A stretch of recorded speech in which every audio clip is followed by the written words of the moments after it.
মাঠে খেলোয়াড়দের পেছনে দৌড়ানো কিংবা লাফানো সেই কুকুর আকৃতির রোবটের কথা সবার মনে আছে নিশ্চয়। এবারের আইপিএলে আলোচনার কেন্দ্রবিন্দুতে ছিল এই অ্যানিম্যাল রোবট ক্যামেরাটি, যার নাম দেওয়া হয়েছিল চম্পক। আসন্ন 10 জুন বাংলাদেশ বনাম সিঙ্গাপুরের ম্যাচে ব্যবহৃত হবে এই অ্যানিম্যাল রোবট ক্যামেরাটি। বাংলাদেশের ইতিহাসে প্রথমবারের মতো কোনো ম্যাচ কভার করতে এই অভিনব প্রযুক্তি ব্যবহার করতে যাচ্ছে বাফুফে। প্রবাসী তারকা হামজা, সমিত, ফাহমিদুলদের আগমনে বাংলাদেশ ফুটবলে লেগেছে নতুনত্বের ছোঁয়া। তাই তো শুধু মাঠের খেলাই নয়, প্রযুক্তিতেও আসছে পরিবর্তন।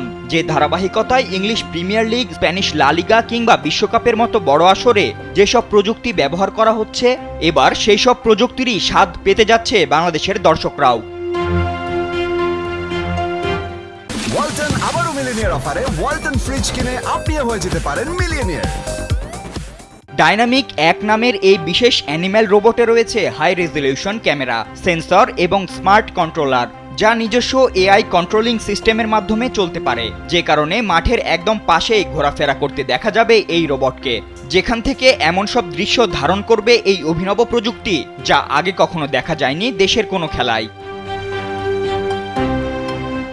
ঘরের মাঠে সিঙ্গাপুরের বিপক্ষে ম্যাচ দিয়ে যে নতুন অধ্যায় শুরু করতে যাচ্ছে বাংলাদেশ ফুটবল, সেই অধ্যায়ে এই নতুন সংযোজন নিঃসন্দেহে এক ইতিবাচক বার্তা। তাই তো ফুটবল প্রেমীদের প্রত্যাশা, এই ম্যাচ দিয়েই শুরু হবে নতুন পথ চলা। ফাতিন ইশরাক, কালবেলা।